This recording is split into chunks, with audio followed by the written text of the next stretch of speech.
Oh yeah, let's get it. What up, what up, what up, Eagles Nation's fans, and welcome to the Fan Cave, where it doesn't matter where you live as long as Eagle Green is what you give. I'm your host, and you know the deal. It's time to get real. You see the ticker and the thumbnail, so you know what time it is. It's time to show one more video. So we're back at it one more time. And I'm excited about sharing with you one more time about the best team in the NFL, the Eagles, the Philadelphia Eagles. So please do me a favor. If you would, like, subscribe, share, and hit the notification bell so that you can know when OGP is letting on some more of that real live juice relative to this team, the Philadelphia Eagles. Listen, I'm going to say some things that may upset some folks, but oh well, because it's about the Philadelphia Eagles, baby, for real. So listen, I saw this listing that's come out of the top wide receivers in the NFL, and they list us number 4. I think we're like behind. I think it's the Bengals, and then after the Bengals, I think it's the Bucks, then the Dolphins, then us, and then I believe it's the Raiders. I have a problem with it. I really do. I think that I have a different take on it, and I want to talk about that. But and then after that, I'm going to talk about Jalen. But listen, I think that our wide receiver tandem is probably a premier tandem in the NFL. I think they see that, at least, that it is a formidable trio of people. When we look at, we got AJ Brown, we got Devontae Smith, and we also have Quez Watkins. I think that those guys cover the field, and you can't even. I can't forget Dallas Goedert. I can't forget Dallas Goedert as far as a pass catcher. So I think our wide receiver, our receiver tandem, our receivers are top notch in the NFL. But if we're looking just at the wideouts, those 3 guys, I think, are a formidable trio against any team in the NFL. You're going to have trouble keeping one of the 3 down the whole game. I mean, because you have speed in Watkins, you have the ability to run patterns with Smith, and you have the physicality of Brown. So you have all 3 there in the mix. But they say that their wide receiver tandem's better. They're saying that the Bengals and the Bucks and the Dolphins are better. I disagree. I think I have to give, from my perspective, I have to give Cincinnati the top slot, the top slot, because they do have T. Higgins, they have Tyler Boyd, Jamar Chase, and their tight end Azuma. I think it's Azuma. But again, not looking at tight ends, we're looking at wideouts. I think their trio is very, very formidable. Those guys, I have to give it to them. They showed this out. Even though they didn't win the Super Bowl, I really think that they present a real serious problem. I think that I think the Rams would have been right up there this year if it wasn't for OBJ getting hurt. I don't think that the Rams, if the Rams bring him back, he's still not going to be the same because he's still getting over the injury. I don't think Cooper Kupp's going to have the same year. So I don't look at them as being a top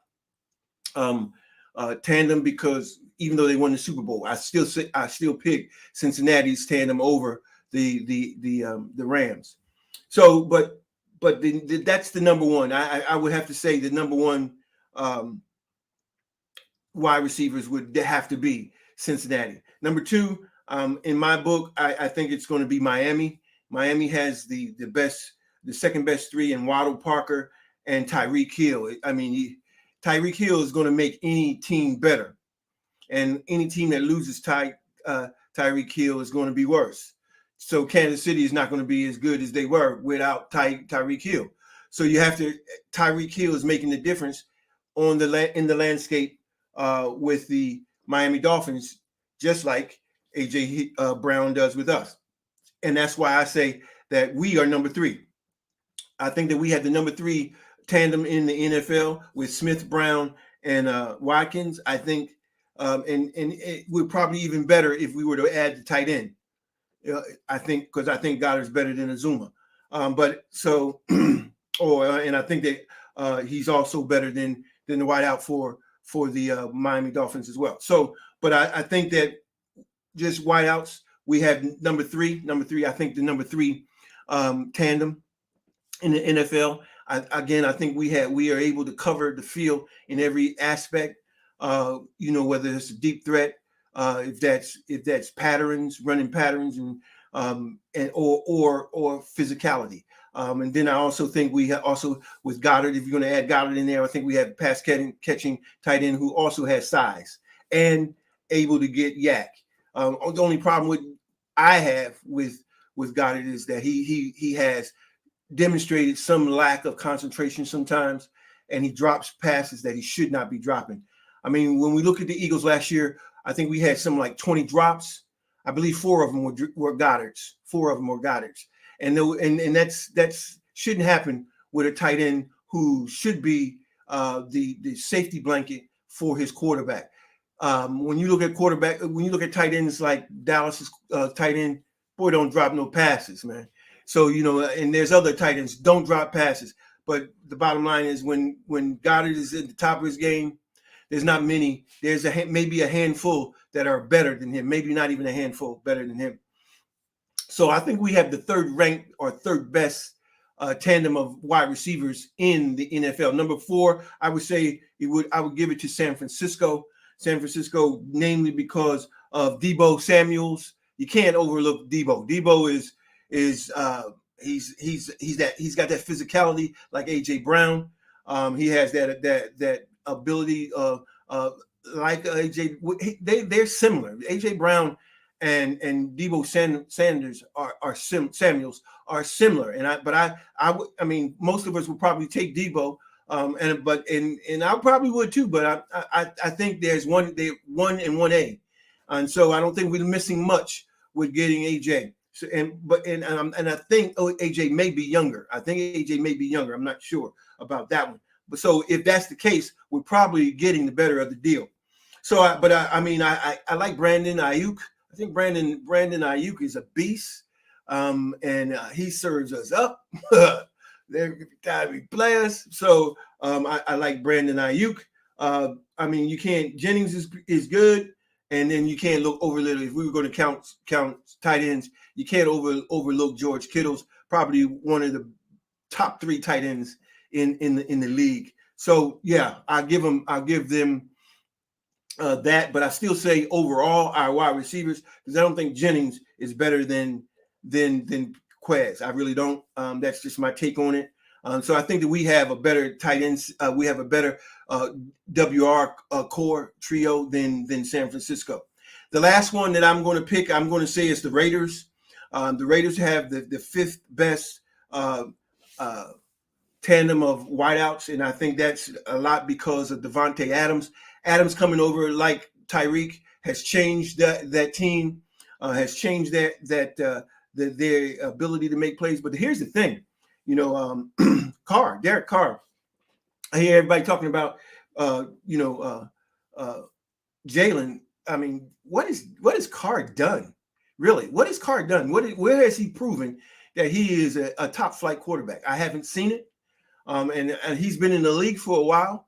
I'm not even sure if he's even taken his team to the playoffs. I mean, you correct me if I'm wrong, but I'm not even sure if he has. But I'm for sure that he hasn't taken them the first year as a starter, like we have, as Jalen has. So I mean, yeah, but I do like their wideouts. I mean, you got Demarcus Robinson, you got Darren Waller. Waller is probably again one of those top flight tight ends, but again, we're not counting tight ends. And then you got Hunter Renfrow, pretty good as well. So I give them that 5th spot relative to the wideouts in the NFL. So I think we have number 3, and I want to transition a little bit, but before I do, I want to ask you again: would you do me a favor? Would you like, subscribe, share, and hit the notification bell? So that when we put up new content, you'll know about it, because what we do here, the deal. We keep it real. I'm not going to sugarcoat anything. I'm OGP, and I've been around and doing this and watching Eagles football for a long, long time. So for me I'm not talking about anything that I haven't seen or anything that I haven't been around relative to this team. I'm a fan of this team without a shadow of a doubt, and I'm going to continue to shout, regardless of. I'm here in the DMV. I'm in DC, but that doesn't matter. I bleed green, and I rep them everywhere I go when it's football season, and they know it. And I don't have any reservations about repping Philly when I'm out and about in the DMV here in DC, Virginia, and in Maryland. So listen, I need your help. I need your help to help this channel to grow, especially in this area here. I need you to help me push it out so that they can know about this team that is the best in the NFC and the best in the NFC East, and I think best in the NFL. I argue all the time with folks about Carson Wentz. They got Carson Wentz, and they somehow think that Carson Wentz is going to be the answer here. He's going to be better than Heineke, that's for sure. But he's not going to get you any more results than they've been getting. Okay, so I want to transition a little bit, and I want to talk about this year is do or die for Jalen Hurts. Now, listen, I hear this all the time. I hear everybody saying the pressure's on Jalen Hurts this year, and that if he doesn't perform well this year, he's out of there. Well, listen, I beg to differ. Listen, the guy took us to the playoffs his first season as a starter. Not many other quarterbacks in the league have done that. Not many have done that. Okay, so it was the NFC East. I don't care who it was. The bottom line is he did what he was supposed to do. He can only win the games that he's supposed to win. And listen, we had 20 drops last year. 20. So yeah, okay, so it suffered. His yardage suffered. His yardage suffered. His passing yards, 3,100 yards, 3,144, 11th in the league, actually 11th in the conference. Okay, but I believe this year he's going to be in the top 5 in the NFL. He's going to be in the top 5 in the NFL. And not only that, he was number 1 in rushing among quarterbacks. I mean, he outrushed Miles Sanders.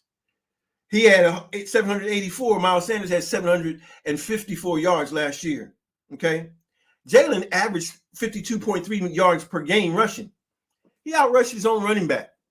But that's not. I get it. He's not here to rush the ball. I get it. But you still have a mobile quarterback that introduces another threat. He's still a threat with his legs, and that threat with his legs will open up for him to be able to throw the ball. But listen, okay, we all hear the national media talking about the pressures on Jalen. He's got all the tools. He's got all the players around him. The pressure's on Jalen. Can he do it? Can he do it? Listen, this guy threw for over 3,600 yards his Heisman Trophy runner-up year. He threw for 32 touchdowns and ran for another 20. In the SEC, the toughest conference in college football, the players that he was playing against are pro players, because most of the players that go to SEC wind up going into the NFL. So to think that this guy cannot play in this league is absurd. You have some other agenda. You have to have some other agenda to come against him like that. Well, okay, let's say that he does have pressure on him this year, but so does Dak. Can Dak Prescott, can he perform and duplicate the amount of wins and amount of yards he threw last year without Amari Cooper? Can he do it? Okay, CeeDee Lamb's number 1, but Gallup's going to be number 2. He's coming off ACL. He's not going to be as productive this year. It's not going to happen. So who's going to make you talking about over 1,000 yards in passing yards? So you're going to have to make that up because Amari Cooper is in Cleveland. So Dak has pressure. Okay, so if we look, can Tannehill be effective or as effective without AJ Brown? Can he? Because I don't think so. I don't think that Tannehill is that and he's definitely not that much of a threat with his legs as Jalen Hurts is. So, but can he duplicate and have the kind of year that he had last year with Tannehill without AJ Brown? I don't think he can. So we'll see. We'll definitely see. Okay. So then Tannehill has pressure. Okay. All right, let's move on. How about Mahomes? Mahomes lost Tyreek Hill. So does that mean that Mahomes has more pressure on him? I would think so. He has more pressure on him because now he's lost his premier deep threat. Tyreek Hill changes the way defenses play the passing game of the Kansas City Chiefs, and now they don't have him. So does Holmes have that any kind of pressure on him? I would think so. Okay, let's move on. Okay, Justin Herbert. Everybody talks about how good Justin Herbert is. What has he done? He hasn't. Has he led his team to the playoffs his first year as a starter? No.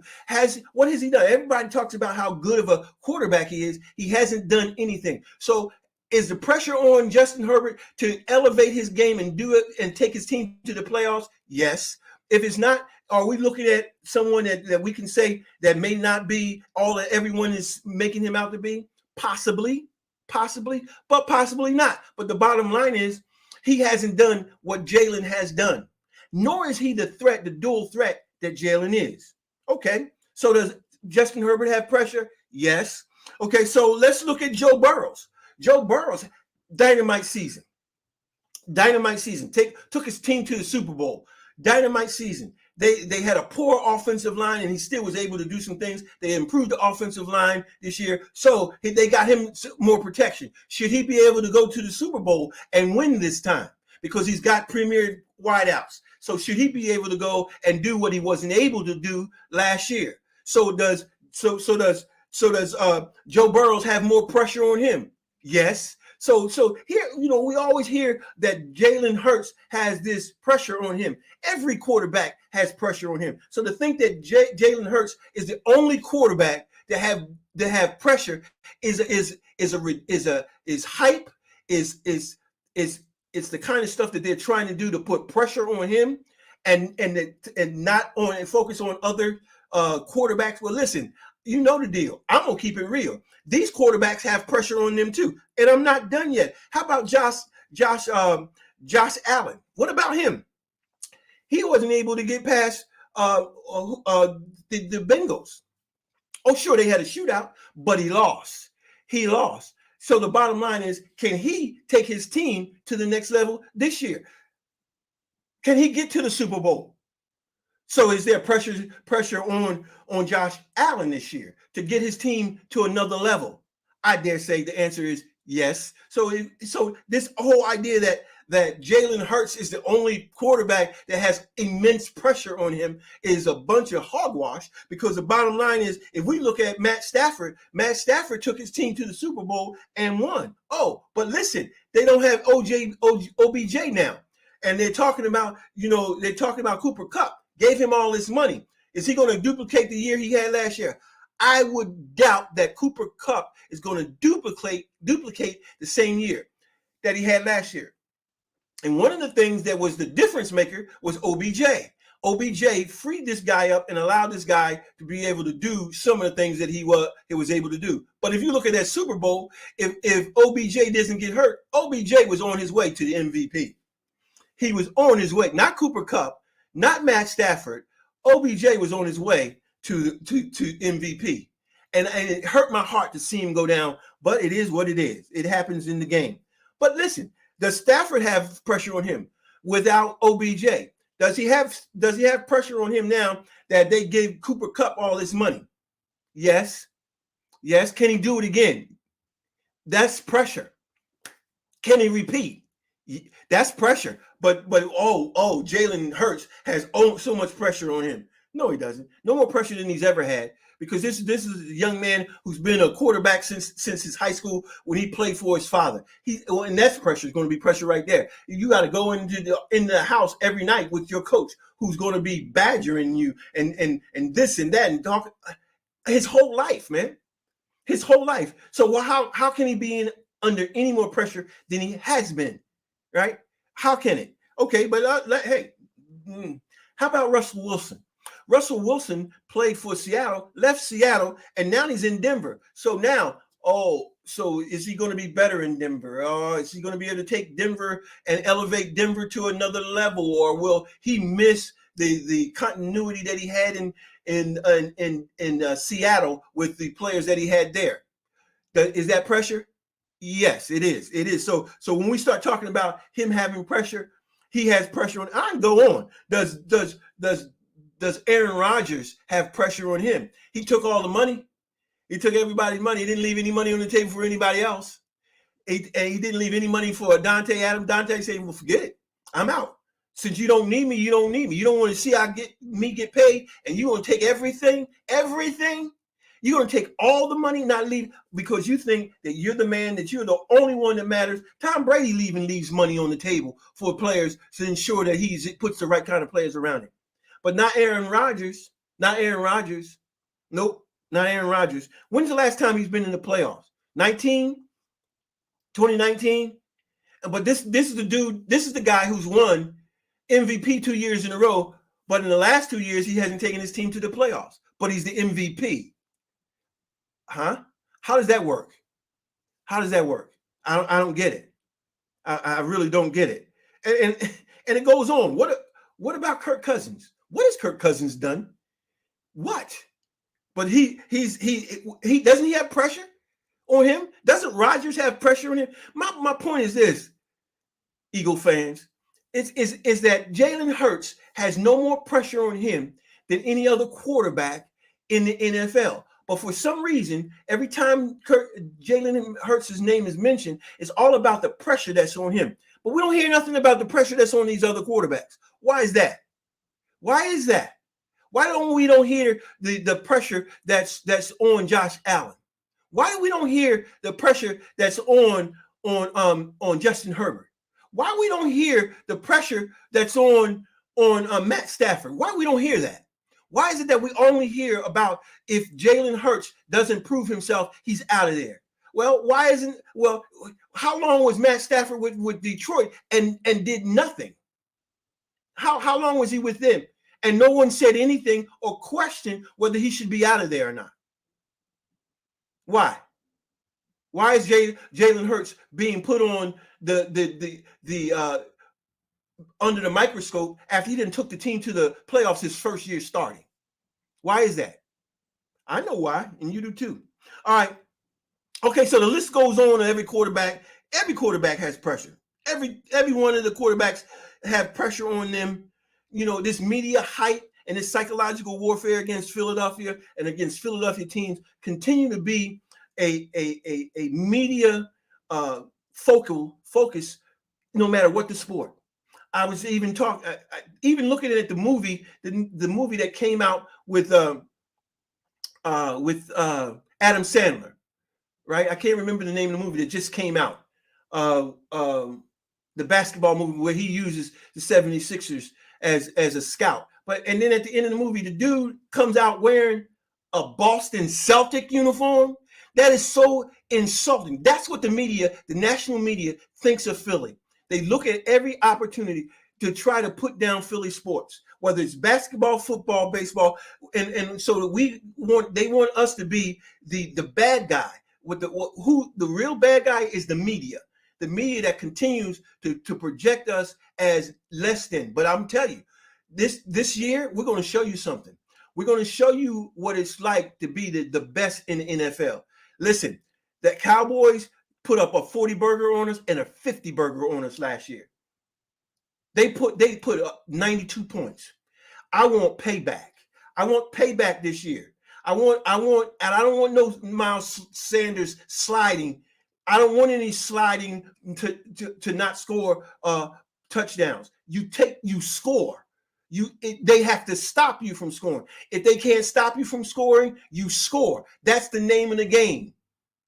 No more of this, oh, we don't want to make people look bad. No, if you look bad, it's your fault. You go back and you get better and you come back and you put forth a better effort. That's what makes people get better. not you sliding and not wanting them to look bad. Them looking bad is not your fault, it's theirs. Oh, see, it's this change in mentality that is so unmanly. Everybody gets a trophy. No, we don't want to beat them too bad. No, they have to learn. If you lose, you go back, you practice, you get better, and you come back and you work harder. And if that's not the case, we're gonna kick your butt again. No, we don't stop. We don't stop.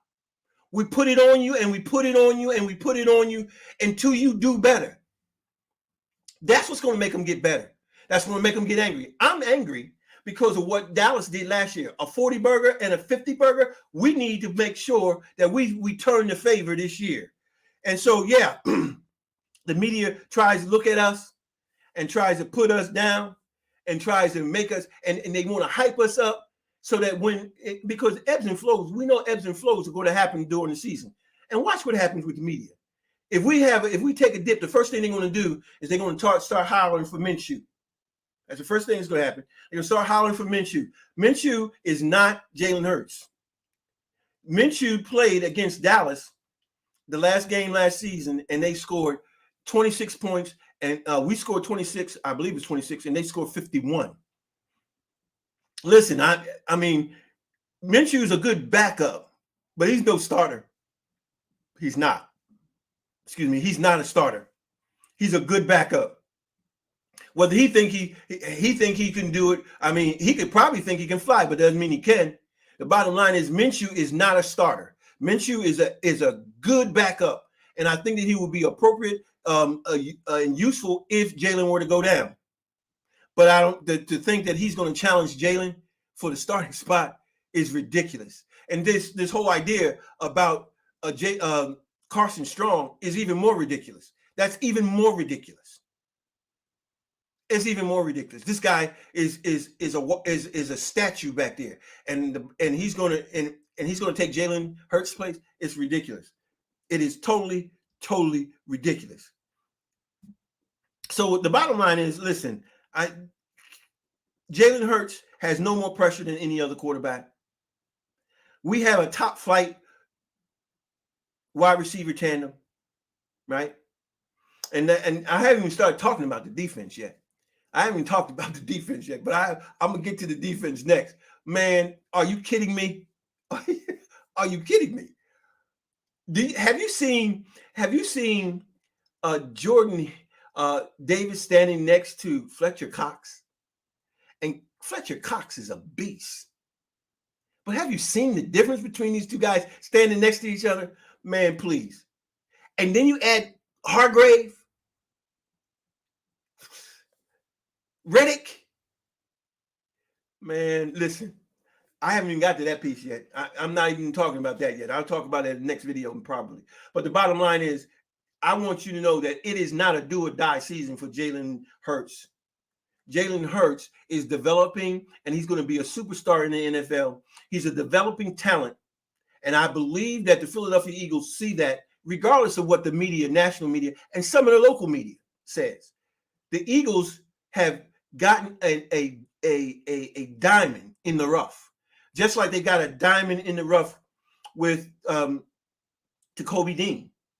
With Jacoby Dean, another diamond in the rough. Do you think because if he doesn't have a good season, his first or second season, they're going to get rid of him? This is a first round talent. I dare say Jalen Hurts also a first round talent. But we've gotten them.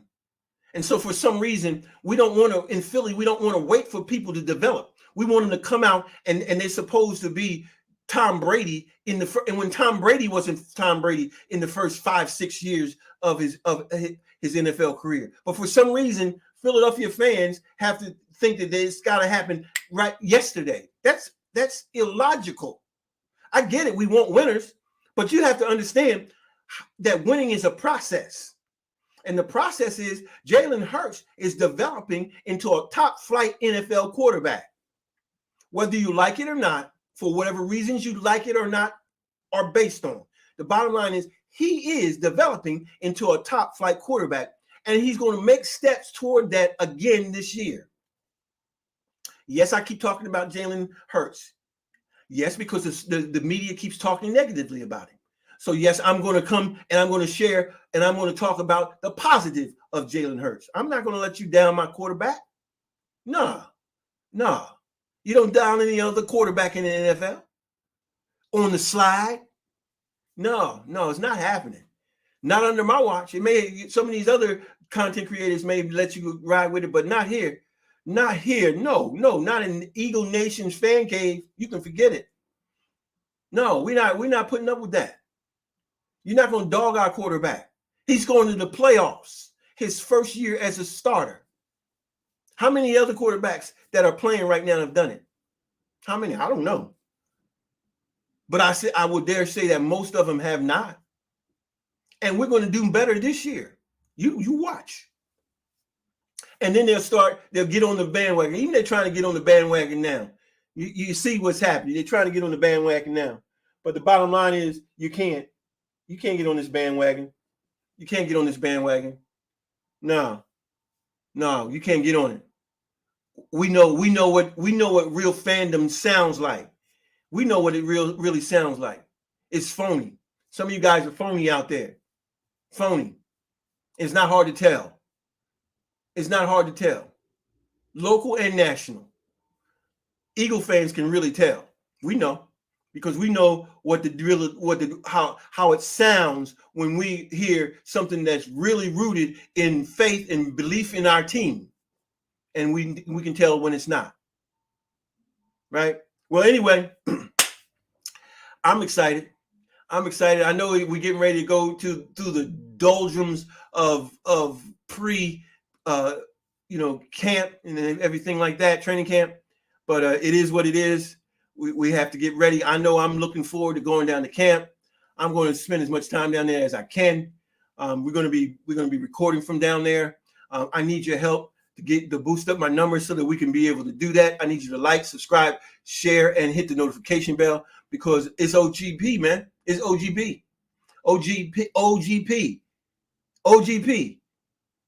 Yeah, we're a gang. We're a gang, and we're a gang of Eagle fans, and we're pushing our way, and we're going to continue to push our way. But I need your help. In order for me to boost in the algorithms in YouTube, in order for me to be able to record there on at the training camp and those kinds of things. I need your help to be able to do that. So help me out. Subscribe to this channel. So till the next time we come together, this is OGP, and I'm out.